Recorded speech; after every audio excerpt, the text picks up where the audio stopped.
Welcome back to the 150K podcast. I'm your host, Joe Graham, where we help take you to six figures and beyond. I'm with Jake Blanchard, who is a podcaster, husband, father, consultant, high performance coach. Now, we met through a mutual friend, George Bryant, at an event. It's actually kind of funny. I'm probably the last 10 guests have come from that event. So podcast tip, go to some events, you can meet some cool people and get them on your show. But Jake, for people that don't know you as well as I do, tell us a little bit about your background, yourself, and what you're doing. Yeah, man. I think you hit the top of the waves there pretty well as far as, the major buckets. I'm a proud father of two kids, 8 years old, 6-year-old, little boy, little girl. They're fantastic. Been married to my wife for 12 years. We've been together 18, nice. Which with my age is half our life.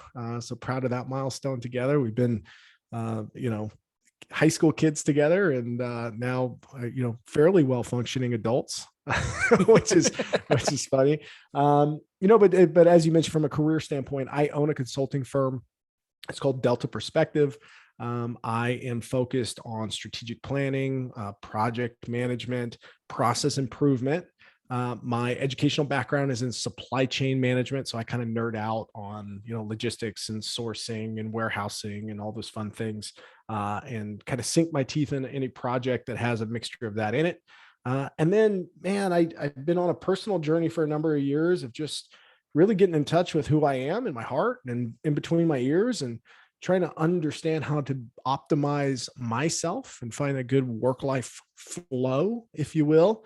That kind of led me into trying to support others in their journey. So it was natural for me, who always loves to teach, to maybe start a performance coaching business on the side. So excited to be here with you, Joe. Loved meeting you at the conference, and then certainly honored when you extended the invitation.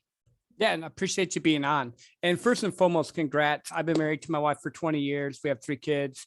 Yeah, I love that. That's amazing when you're able to be with. Yeah, I've been with her over half of my life now too, thinking about that. Just going through that whole process and everything. So you are into consulting and doing stuff like that. How did you even get into that field? Did you just one day decide, hey, I want to be a consultant, or what led you to do that? Yeah. Funny story. I was a junior in college, and a good friend of mine's dad had spent a number of years at Hewlett Packard. He had been in operations. He'd been running some things with him at their Boise site and facility. And, naturally he and I was a business major. I was focusing in supply chain. We got to talking. And at that point in his career, he had left Hewlett Packard and started a consulting company. And he was just kind of talking about the types of problems that he solves. And it just seemed really interesting. It seemed interesting to parachute in to an organization and to have a period of time where you had to learn as fast as you could, distill information quickly, put it into different kind of operating models, and then, figure out how to add value or make recommendations for change, and then actually go out and implement them. So I was kind of infatuated with that process. At the same time, I had an internship with a semiconductor manufacturer in Idaho. That the internship kind of disappeared. They'd laid off a lot of people in the organization. And I had no more home, if you will, with them. So I needed to go out and find an internship, and I found a hospital that was willing to offer me an unpaid internship. It was 160 hours. So it was about a month of working, right? 40 hours a week. If you worked full time. A lot of students end up spreading that stuff out over like 6 months, and they focus on one project.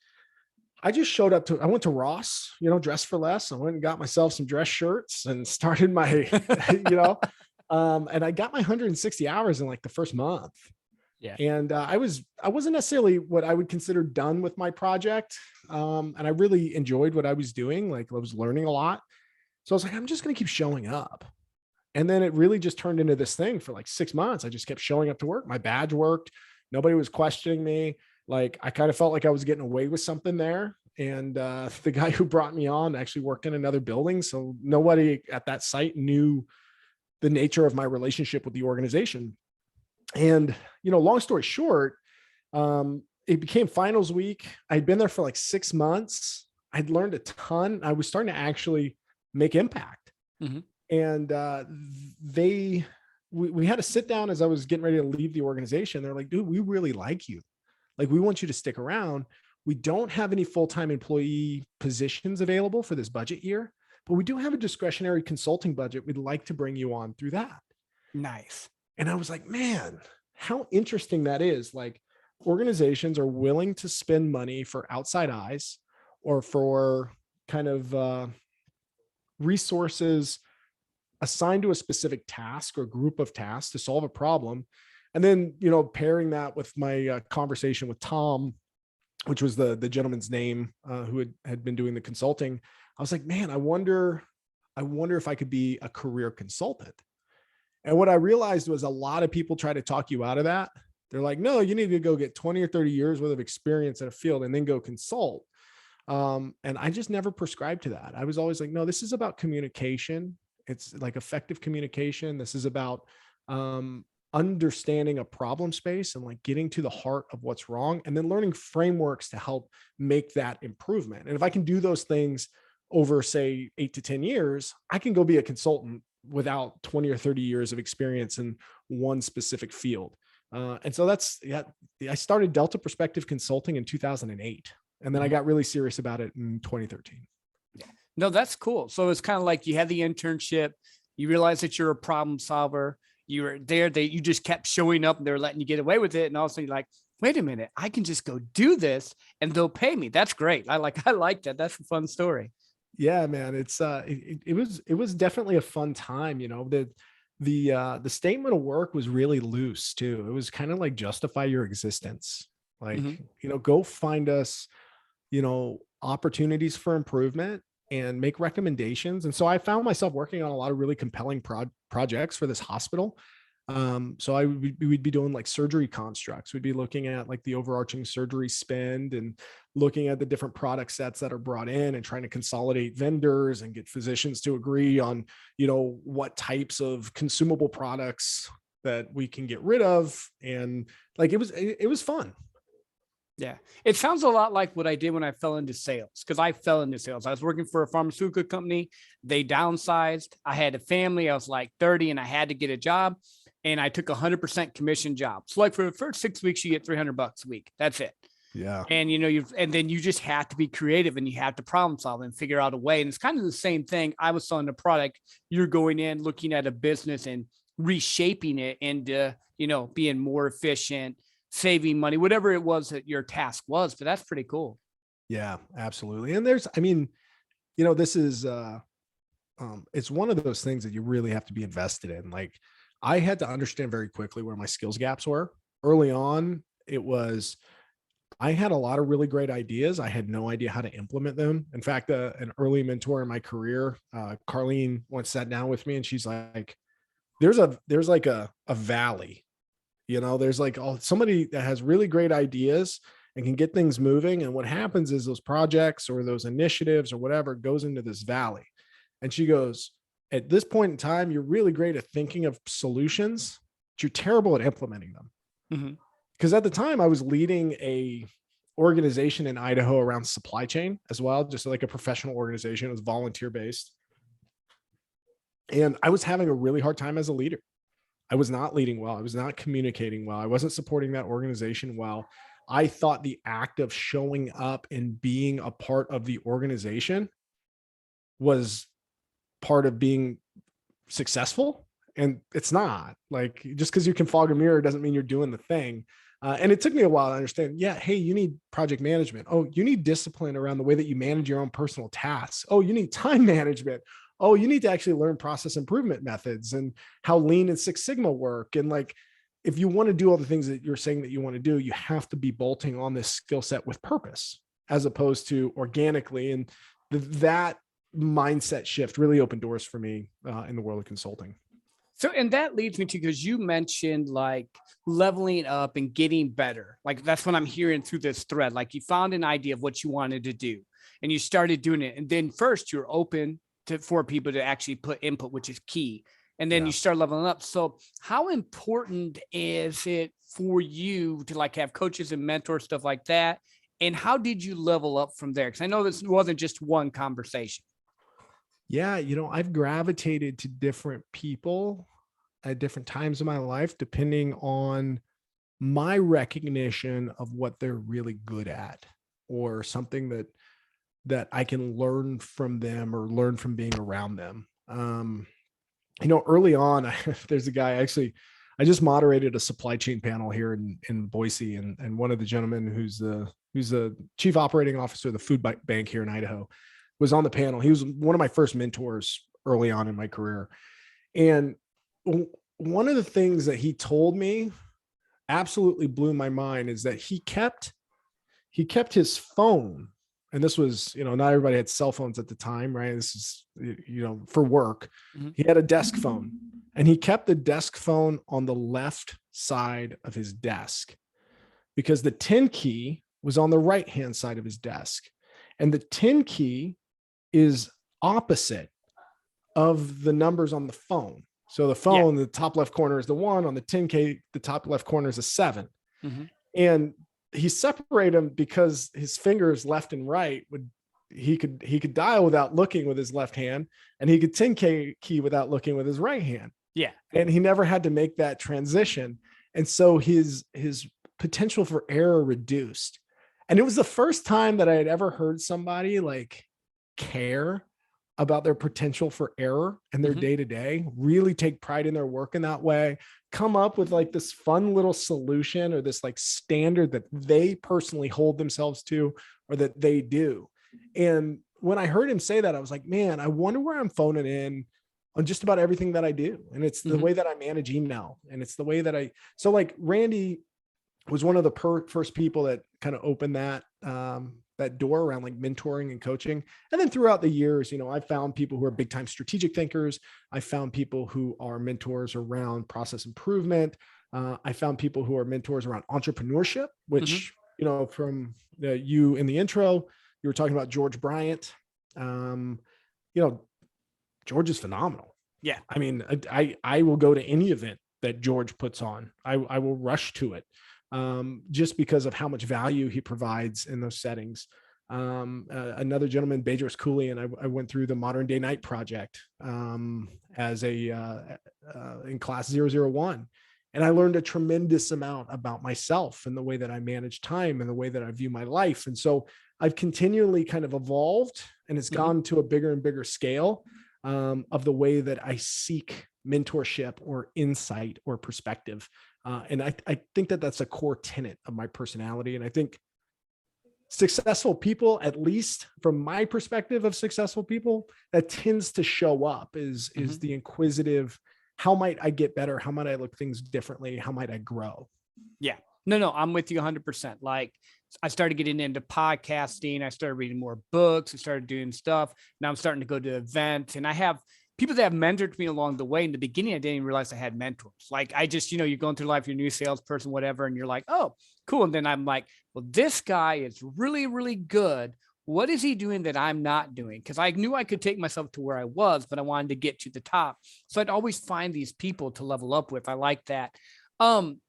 So is that what led you to getting into podcasting as well? Because I honestly use podcasting, and I invite people on so I can learn more stuff. That's one of my little things with the podcast. I started a podcast out of COVID boredom. I was like 9 months in. Prior to COVID, I was a traveling consultant. I spent 7-8 years on the road, go to a lot of different hospitals and health systems. And then COVID happens. I'm at home for 9 months, and I used to like talking to people in the airplanes flying back.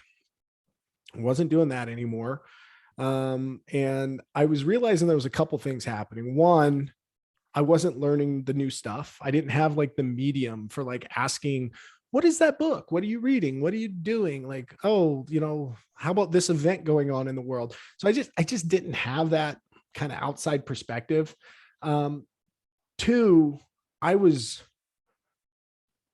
kind of like socially atrophying. I think that I think it's underestimated how much actually speaking contributes to your success. Like it's so important to have that word availability, like the repetition of sitting down and telling stories and reflecting and, having a conversation to which you're engaged and listening.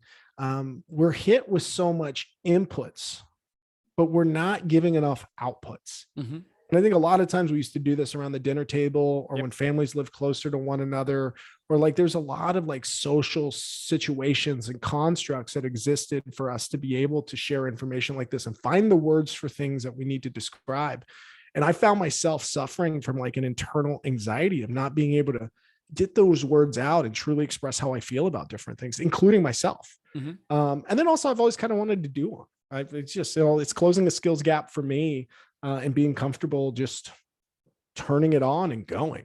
So the confluence of those two or three things coming together sparked the Jake Blanchard podcast. And I don't know, 90 something episodes in by now. Nice. Yeah, no, and I agree with you. Like I used to joke because I write a little bit of historical fiction for fun too, but I was like, I would have been the old dude by the fire telling stories. Like that's like what I really like doing. And I think when you're doing podcasts and interacting with people, you're able to, connect and have that flow of energy and just that different. It's different than you're sitting at an event and you're listening, which is great. I love them. Yeah. But like I actually really like the dinners and the talks and the throwing the ideas off after we heard some of the speakers speak and stuff. So I'm with you. Yeah. And when you say historical fiction, is that like, I once read, what was that? George Washington's The Secret Six.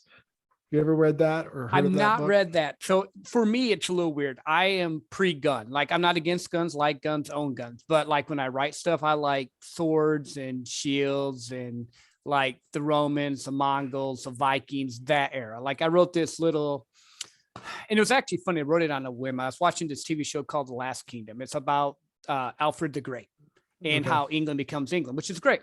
So I wrote this little small short story. And I put it in this group that I was in, like, oh, we want more. It ended up turning into like, I think 6 or 7 chapters of just a story about this girl. And I mean, it was fun, but it was just like a little unique out for me at the time. And also that was just kind of one of those little things. I think sometimes you fall into stuff like, cause that wasn't something I was planning on doing. I ended up writing it and it worked. Where others times, like with sales or business, I've purposely put in the time and effort to level up. Yeah. Yeah, absolutely. No, that's cool, man. You got to have those outlets, right? Whether it be podcasting or writing. I found myself on an airplane recently. I went and visited my parents. They live in Oklahoma. And on my way back home, I was sitting there. I didn't really feel like reading anything. My kids were asleep. They were tired. We were kind of taking a late flight. And I was like, man, I want to do something. I don't feel like working.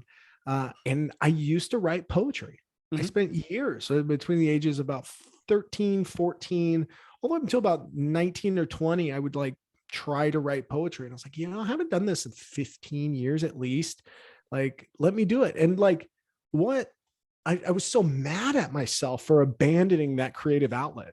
Like, why would I not use that as a tool to be creative or come up with things? And I felt like it really helped me when I got back to work, was because it's like kind of clearing out some cobwebs or making me think about the world differently. Yeah, no, I'm with you. It was one of those things where like, I think we just get so busy with what we think life should be that sometimes we forget that we just need to be and just to experience and to love and have fun. And like, cause when I write stories, I just get lost in the story. Like I just picture myself being that person, whether it's guy, girl, whatever, I just like picture it. And I think that's the same thing. We get so caught up in what people expect us to do instead of what fills our soul, where we can actually be more creative and reach out and, shine our light more.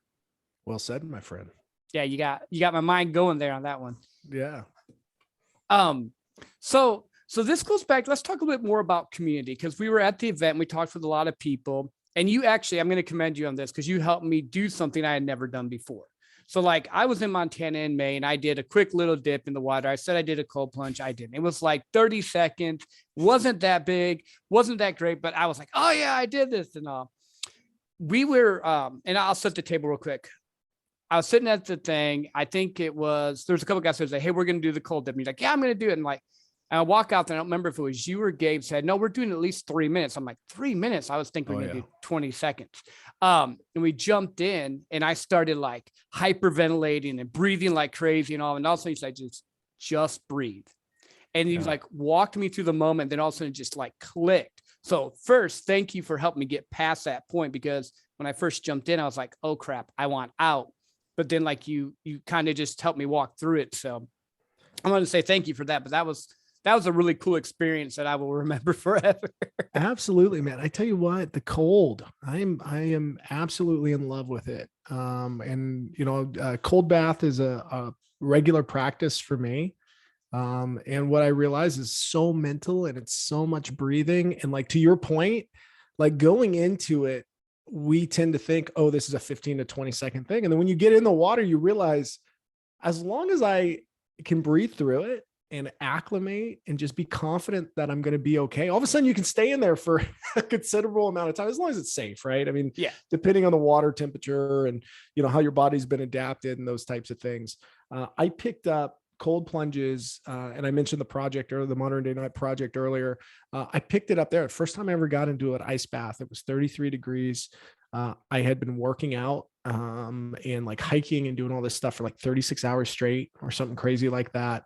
We went in for like 3 or 4 minutes, and it felt amazing, but I kind of got in a trance while I was in there. Like I just got like hyper focused, and the world just narrowed, and I got, it was a beautiful moment for me, because somebody had to pull me out of the water. Like they were like, all right, it's time. And I just didn't even hear them. I was just so present and so there. And so this time of year in Idaho, I get about 6 months, 5 months a year, where I can just kind of keep a cold tub outside, change the water every couple of weeks or whatever. Do my best to keep it clean and try to get in there a couple times a week, man. It's awesome. Yeah. Down here in Texas, we can't do that. I mean, it got cold today, but cold here is not the same.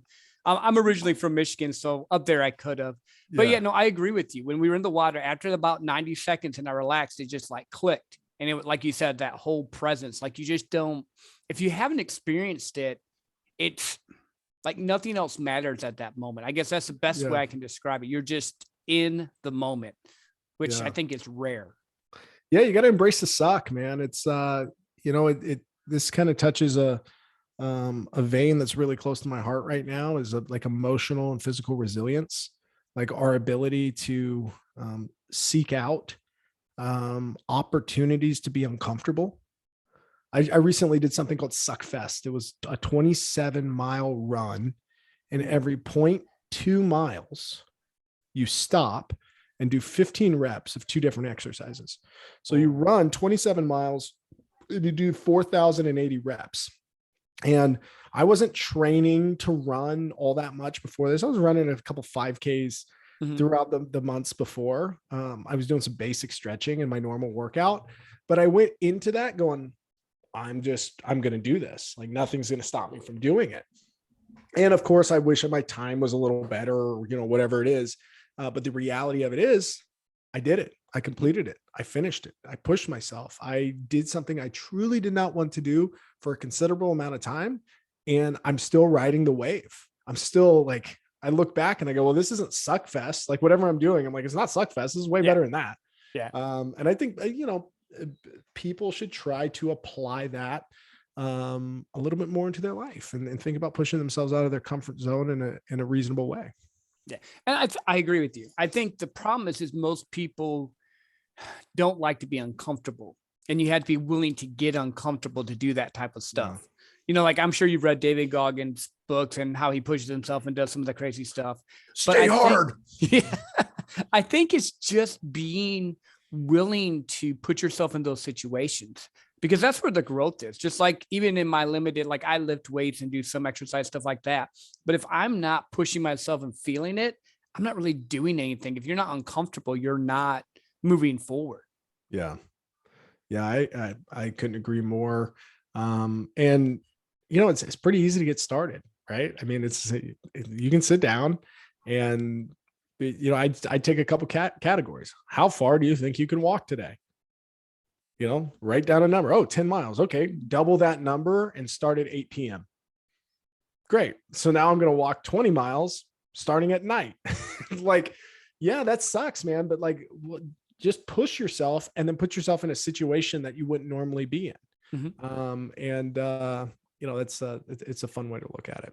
Well, but then you can apply it to business life and that type of stuff. Because if you can do a hard physical thing, then when you get into something that's hard mentally, you already have the fortitude. Well, crap, I just did the 27-mile shit fest thing that you said you did, or whatever it's called. Suck fest, whatever. It could have been called shit fest, brother. It was. That's just where my mind was like, oh my gosh, that would be crazy. But if you can conquer yourself physically, that helps with the mental, I would think. Yeah, and I think when it's paired with a reasonable amount of discipline, right? Like if you're disciplined in your life, if you've got things that you do, like some people do the morning routine type thing, whatever works for them. Some people are in the gym on a regular basis. Some people have like 3-hour do not disturb working blocks, like whatever's on your calendar that you're making a commitment to yourself and then executing. What a wonderful foundation. And then every now and then, you just got to drop a nuke on it, in my opinion, and make yourself uncomfortable. So whether that's, pushing yourself to do something big like the Suckfest thing, or saying like, I'm going to start doing ice baths now, or I'm just going to level up in some different way that creates a higher level of stress, but I'm going to embrace it because I'm at the steering wheel. I'm deciding to do this. These are all things that I've gotten to learn from great kind of mentors and folks along the way. Very little of this is, my own original thinking. But it's working. It's working for people who go out and seek that discomfort, and are working on building emotional resilience and physical resilience in their life. Yeah, no, I agree. Like when I did 75 hard, that's why I did it. I did it the first time in the cold, beat the cold, thought I was just going to crush the summer here in Texas, and it kicked my ass. So I recalculated, waited till the next summer and started even earlier, and made myself do it in July and August through September instead of the August that kicked my butt the first time. It was just one of those things. I'm like, no, this beat me. I'm not going to let it beat me again. And I put myself in that thing, but more mentally prepared. And I think that's the key. Yeah, absolutely. But it's interesting what you can do and how you can accomplish things if you have the support system, if you put your mind to it and you know what your goal is in mind. Yeah. And I've been so thankful when you talk about things like support system, like my wife is absolutely phenomenal in kind of understanding that I'm a fucking whack job as a human, and that like what feeds me and what I need is to get out of balance in my life. Like arguably, you had Brian Bogert on the podcast. I know Brian, and I actually had a conversation with him today. He calls me up. He's like, "Hey, how are you doing?" I said, "I'm out of balance." He's like, "Man, but thank you for your honesty. Like, I appreciate you being honest about it. But like, for me, that's a good thing. Like, I need to be out of balance sometimes. I need to go find that line of what I'm capable of doing. I need to go and figure out how to reorganize my calendar, my schedule to meet all the goals in my life. And being out of balance means that I just went through a period of pushing myself or taking on a new task or something that's hard and difficult. And then now here I am dealing with that upfront energy tax and what's required of this new body of work. How can I go to the gym and do the ice baths and make time for family and run a consulting firm and do the coaching and run the podcast? And it's just a lot, and I accept it, and I give myself some grace where I can. And I'm really hard on myself in other areas that are super important, and you kind of go from there. So I don't know, man, it's my wife has been very understanding through that process. And she's, really tried to help me reflect and make sure that I'm not just doing things to do things, that I'm doing it with purpose and that I'm truly fulfilled. And as long as I'm willing to answer yes to that, she's been an amazing support, at least for the last, 18 years. Yeah, no, that's good. That's good. And I think you've hit a few really cool keys here. So first, commend you. Having the right partner in your corner is key. 100%. I wouldn't be where I was at if I wasn't married to my wife, just because of the support system, that whole process. And then it's just finding what works for you. Like for you, and what makes you be fulfilled and be able to do all the different stuff might not work for someone else, but that's okay. You just had to figure out what's your process, but have it structured. Cause you mentioned that too, about having time blocks and knowing what you needed to do. And then every once in a while, you just got to disrupt that whole system and go into chaos so that you can kind of reforge and become what you want to do. Yeah. Yeah. It's no joke, man. I think the other thing too is like, I had a really hard time early on understanding what my role is with my kids. Mhm. Like, and part of that's embarrassing to admit to. I think another part of it is just really real. I don't know how often parents maybe like sitting there and taking the time and thinking about, what is my role in this relationship? What's my role as my kids get older and how their lives change? How much of this is mentoring and coaching versus how much of this is like direct authoritative parenting? And Yeah. how much time am I making on my calendar to enjoy those experiences with them? And what do I want to get out of each day with them? And am I really planning? Am I really planning my day with my children and those types of things? And right now I'm out of balance, so I'm not doing a great job of that. And, that's the first thing that starts to go is the stuff you take for granted, your family oftentimes. And I always know it's like, there's like a week or two where I'll look back at my calendar and go, oh shit. Yep. Like I did not make near enough time for those who are most important to me. And these are the people who understand when I move things around. They get it, they support me, those types of things. But man, you can only do that for so long until that's what they view you as somebody who's willing to put other things before them. And so being really conscious of that, and making space for everything, or as George says, making containers for everything, absolutely critical. No, I'm with you 100%. And it's funny because I have a 19-year-old, a 16-year-old, and a 7-year-old. So in the beginning, Joe, you don't have a 19-year-old. You got a 19-year-old? Yes. Oh man, yes. you're a young man for having a 19-year-old. Yeah. Well, we got married young. So like I had just turned 24. My wife had turned 20. We were like youth group sweethearts, got married super young, which is great. Looking back now, it's probably a little bit crazy, but at the time it worked. You're good, man. Yeah, it's crazy. But what I learned, it was funny because in the beginning I was young, so I leaned more toward the do what I need you to do. Because I grew up in blue collar, that type of stuff. But now that we've gotten older, and the two bigs will laugh about sometimes they complain. With the little one, I'm a lot more laid back. Oh, it's okay. No, she's fine. We don't have to do. And it's just that learning process and setting up timeframes for them, And it's hard at times, but sometimes like I had a friend tell me this once. I always tell this to any dad I talk to. When they're young, take them on dates, boy, girl, doesn't matter. Go to wherever you want to eat, whatever. Let them talk to you about anything they want to talk about. When they get older, they'll talk to you about the important stuff. My 19-year-old tells me pretty much everything, like boyfriend, relationships, all that stuff, only because in the beginning, I made that relationship about when she was talking about like Barbie or something that maybe I didn't care about. Yeah. But sorry, that was just something that just like clicked in my head when you were talking about that. No, a really important point. I think the other thing that doesn't feel natural for me is like actually scheduling family. Like that was a hard thing to get used to. Is like, my work calendar is my work calendar. Yeah. And if I put my family on the work calendar, it feels like my family is somehow tied to work. Like if I got to check my calendar to know that it's time for me to eat family dinner and spend time with my family.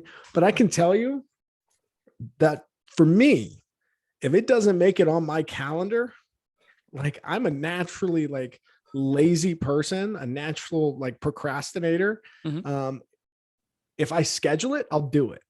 Yeah. If I don't schedule it, I will waste time. I just find myself wasting time. I think a lot of people that I've told that to, they can relate. And so like, absolutely get that family time, that date night, all that stuff on the calendar, or you will end up looking back and being like, shit, I wasted how many hours?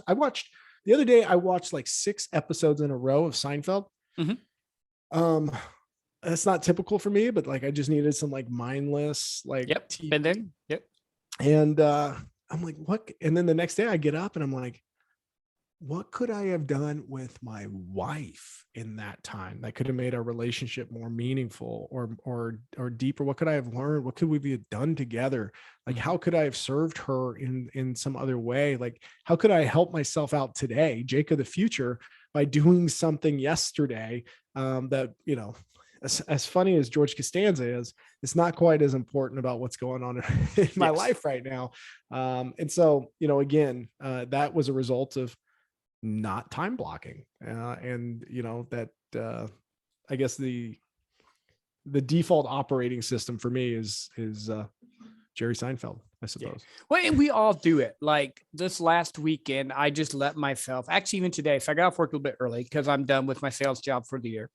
And I came home this afternoon and I played video games because I knew I had the podcast tonight. My wife knows Tuesday nights and Wednesdays are nice to do podcasts. She's cool with it.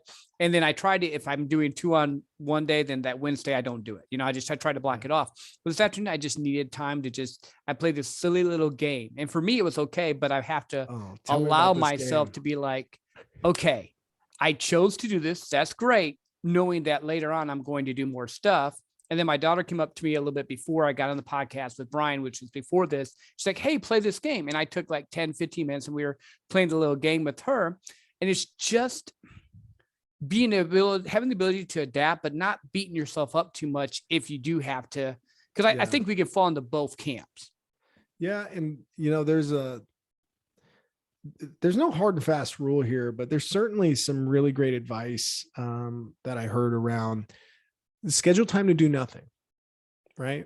But again, you're still scheduling time. Yeah. But just be purposeful about the time. In this time, I'm doing nothing. So I'm setting a clear expectation. I'm doing nothing. I'm either sitting here or playing video games or watching Seinfeld or whatever it is. But personally, as long as at the end of a period of time, I don't feel like I was wasting time, that I was in charge of that block of time, I can kind of rid that anxiety from building up inside that somehow I'm eroding this disciplined person that operates my body, Mm-hmm. Well, and I think the thing that happens with people that listen to this podcast and your podcast, we're more on the side of being driven. Like you, I run a podcast, I do sales coaching. I'm a number one salesperson for my company. I do a bunch of different things. And then I still want to spend time with wife, kids, family, and all, and I'm always going. So I had to make myself stop. But I mean, you have to have that balance in what are you choosing today? And I'm going to be happy to do that for now. Because again, knowing you as little as I do, Jake, I'm quite sure you're not sitting there every day of the week, 6 hours a night watching Seinfeld. You did it the one time, but you probably did about 1,800 things before then before you let yourself do that. Yeah, that goes to giving yourself credit, celebrating the wins, all that stuff. And, it's purposeful. You got to do it. But, I also don't like the reward system. I did this, so I deserve that. That drives me crazy because I used to manage my life with that. I'm entitled. It creates this behavior pattern of oh, I do 3 things like this and now I get an ice cream cone. And it's I don't incentivize very well around that. I think it's more around I've worked relatively hard to be able to control my calendar. Mm-hmm. And when I'm not doing that, I'm not serving the purpose of why I've worked really hard. So I kind of feel like I wasted time. If I'm not controlling the calendar, then I feel like I wasted all that time. So, it's an interesting conversation around, time management and Seinfeld and whatever game you were playing, which I am curious. Medieval Total War 2. It's an old Sega, or I think it's Sega. I don't know, but it's you're in medieval Europe and you're pretty much, you can be anyone from England to the Moors, to Russia, to Byzantium, whatever. And it's just a real-time strategy game. Takes forever. I don't think I've ever beat this game. It's fun for me. Again, going back to swords and shields and all that stuff, it draws me in. So yeah, that's awesome. I used to play, was that Civilization, Age of Empires or something that? Play both of those. Those are good. Oh man, I love those games. Those and that's, I don't know. I feel like I look back as a kid and I was like, man, I must have wasted time doing that. But also that's a really strategic game. And you're kind of the chess master there. And there's value, or at least lessons in some of those games. Now I played a lot of mindless games too, but I do like those kind of long-term, all of a sudden, you get attacked where you weren't expecting to get attacked, and it just changes your whole strategy. Those are fun games. Well, it's problem solving, and you're a problem solver. That's kind of how I look at my sales job too. I like problem solving. I like playing chess too. You mentioned that. And I think for helping your mind get more focused and stuff, sometimes games work for that. Yeah. Yeah, absolutely. So we're not done yet, but I try to put this in the middle. Tell people where they can find you. Oh man. Yeah. Easiest place, jakeblanchard.com. You can go there. You see my podcast. You see a couple photos of me on there and a little bit of it about. I do a web series too that you can find out about at jakeblanchard.com. My consulting firm is deltaplife.com. It's just Delta Perspective. And then Instagram, I'm Jake_in_Blanchard, or LinkedIn, Jacob Blanchard. You can find me all those places. Nice. Cool. Well, I have this really unique question I like to ask some guests, and because you're a thinker, I wanted to ask you this one. Oh man, set me up as a thinker. Oh no. Okay, so you can go back in time as far as you want. Yeah. You can go forward in time as far as you want. You can meet one person, stay with them for a year, and learn whatever you want, and then you get to bring it back here. Where would you go and what would you learn? Wow, that's a big question. So let's break that in. I can go anytime in history. Yep, or into the future. Or I can go into the future. And I can spend a year as an understudy, or just seeing how this person thinks, et cetera, et cetera. You get to spend a year with them, learning from them, however that's framed for you. Yeah, like my first go-to on this would be like someone like Einstein, right? But I kind of actually feel like that might be a disappointment, just because he wore the same stuff all the time, and like he thinks at a level that I can't quite completely understand. You know what it would probably be is I would love to go to like the early days. I just read a book called Breathe by Hickson Gracie, and he's one of the famous Gracie Jiu-Jitsu practitioners. Okay, cool. In the Gracie Jiu-Jitsu family. And I don't know exactly what year I would pick, but there was a point in time where this like Brazilian Jiu-Jitsu movement was really starting to take off. And I think it would just be really interesting. Like especially if I could go back in time in like a young man's body, like in a 21-year-old that's bendy and flexible and has all the energy in the world to do it, and just go grind it out every day. And just, I don't know, that makes sense to me. I'd love to do that. But I don't know if that's the best use of my time. Like it's any time period. Any time period. Oh, yep. Joe, that's a heavy question, man. All right, I got to make a final decision here. I'm sorry, I'm wafting too long. Do people usually waft this long on these types of questions? Yes. Okay. They do. Okay, good. They do. So, and very rarely do they go in the future. I've had one person go in the future. Oh yeah. All right, I've got it. I would be I can't remember this. It's a shame that I can't remember exactly what year it was. But the framers of the Constitution, I would go to Philadelphia. I would spend the time with the framers. I would sit in the house with 39 folks or however many folks were in that room, having great debates about the role of government in society and talking about governments of the past and transitioning power to the people, at least conceptually, to give them autonomy and freedom and rights. I think that would be a really interesting time period, at least those 4 months that they spent framing the Constitution. So I'd probably pick, maybe about 2 months before, hang out with my boy, Ben Franklin, and then show up for that. And then maybe spend some time afterwards watching how those documents were disseminated and spread out across the public, and how the early days of the United States forming was done. That's probably the most interesting period of time to me. I used to go to Philadelphia for work on a regular basis. And I would go to they have a Constitution Museum there. It's wonderful. If you ever get a chance to go, they have life-size wax figures upstairs standing around the table, and you can really kind of follow all the different articles of the Constitution. So yeah, I mean, if I'm really checking in deeply with myself, as fun as hanging out with Einstein or the Gracies, like I'm going with the framers. That is cool. Yeah, I really like history. I like that time period as well. And just the way their minds were and the different things they were debating that they tried to get, but didn't get fixed till even later, like when the Civil War happened or other stuff, because they were debating some of those topics even back then, like before that. Yeah, no, that would be cool. And Ben Franklin and all them. Yeah, those are some pretty crazy cool dudes. Yeah, well, the thing that I at least picked up from studying, and I know very little, by the way, when it comes to like the body of knowledge around this era. So, I'm a Neanderthal when it comes to this kind of stuff, but at least my basic understanding is like the folks that were in the room, though they disagreed, fundamentally believed in the output.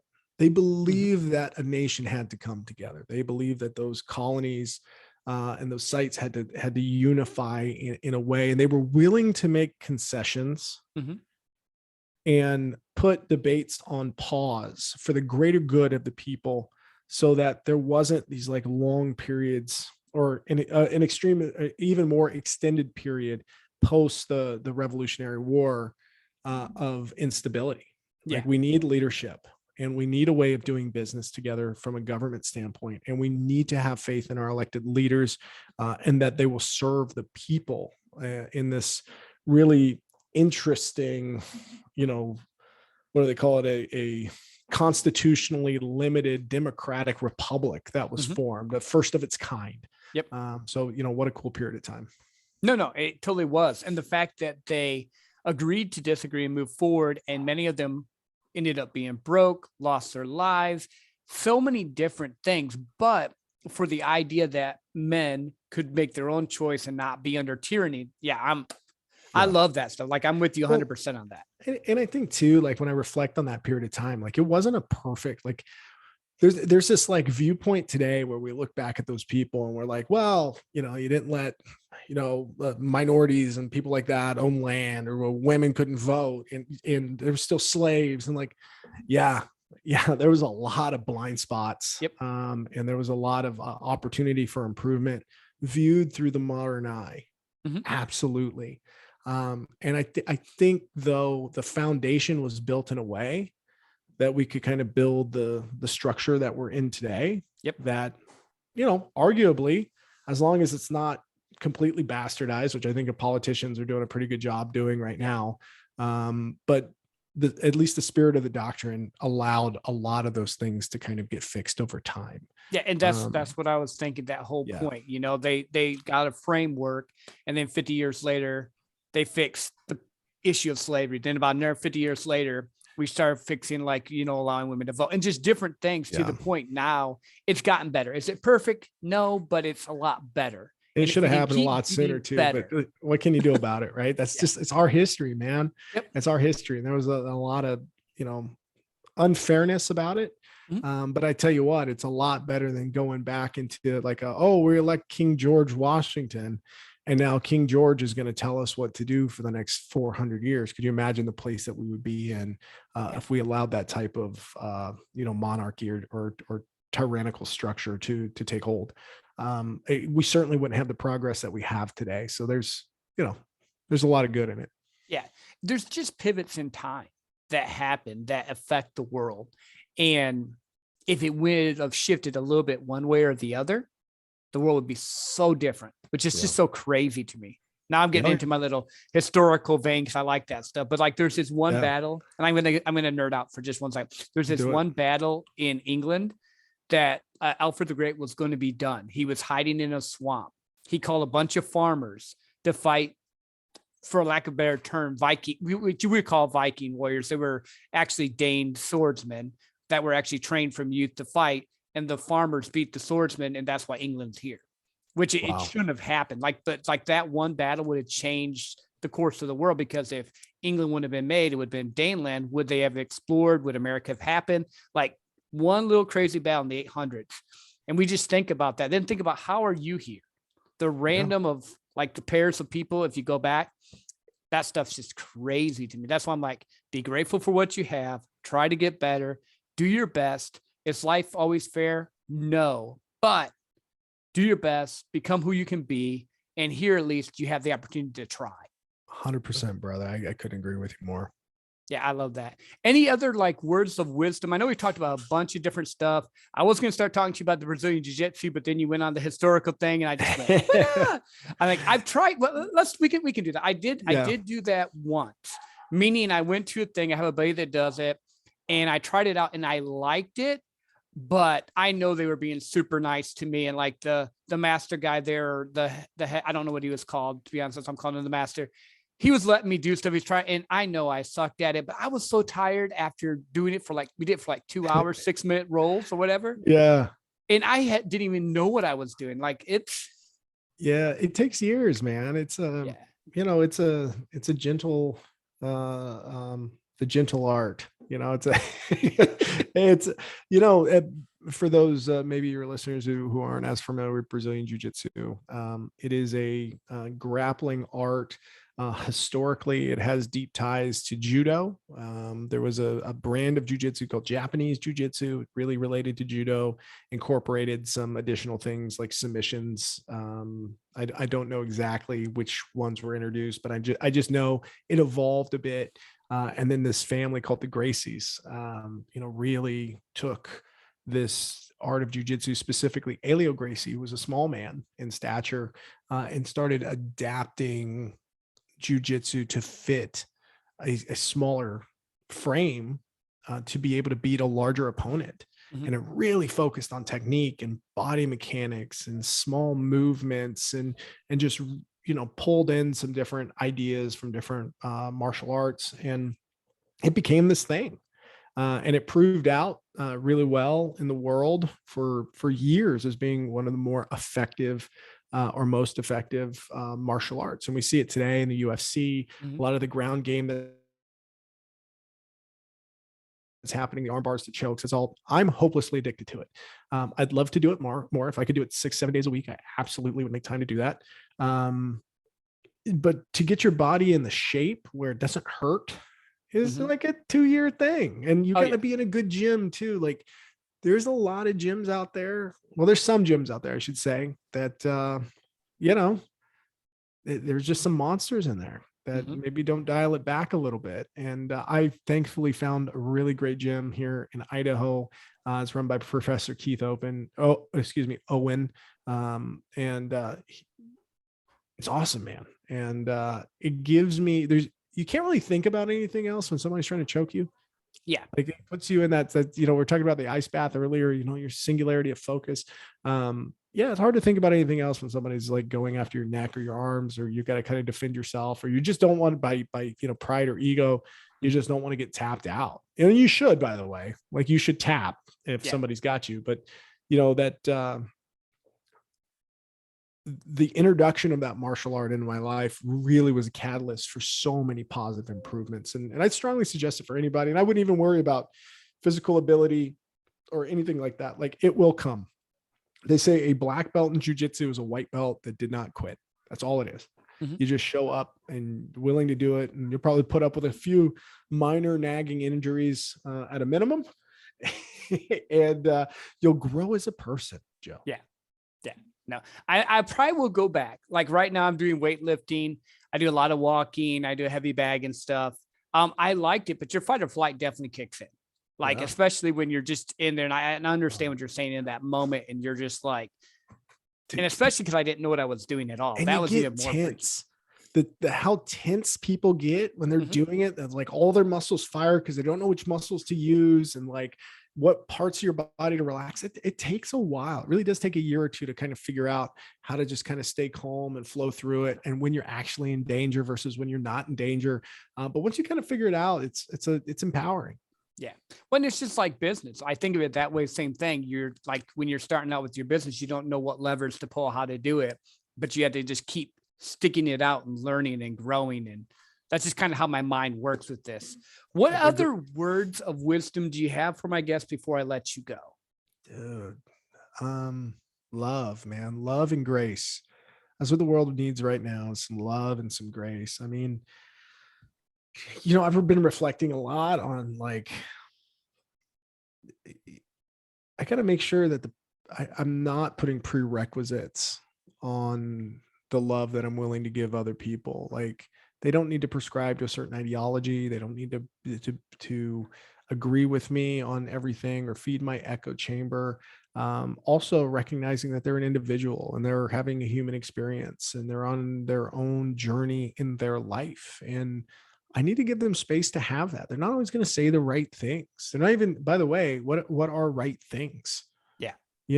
I mean, we need to be open about what we think and what we feel and how we feel it. And as long as we're being respectful in that pursuit, and as long as we're, coming at it from a place of, like, good intentions instead of, like, trying to hurt people, I think that should be honored. And what happens in corporate culture when you have, like, authoritative leadership that's telling you, no, you can't do this, and no, you can't do that, and no, because you do these things, you equal a bad person, that creates a culture where people hide mistakes. Mhm. And I think that that's what we see a lot in our society right now, is because we're not giving each other that love and that grace and respecting their experiences, that people are kind of hiding how they feel about things. And I just think that's so detrimental, to what we're trying to be. It's just, we have an opportunity to be such an amazing society in 2021, 22, whatever year it is. 2022, such an opportunity to be an amazing society. So yeah, love and grace, man, all the way. I love it. Jake, thank you for being on my podcast. I really appreciate it. For sure, brother. I'm looking forward to having you on mine too, man. You are a fantastic host. Your listeners are a privilege to have you, my man. Anytime, I would love to come back. Awesome. Appreciate you. And thank you all for listening to the 150K podcast, where we help take your dreams to six figures and beyond. Please share this episode with friends, family, colleagues, people that can benefit from it. And also comment, like, and subscribe so that more people can hear this. And until next time, love well, see people for who they are, and just be you. Have a great day.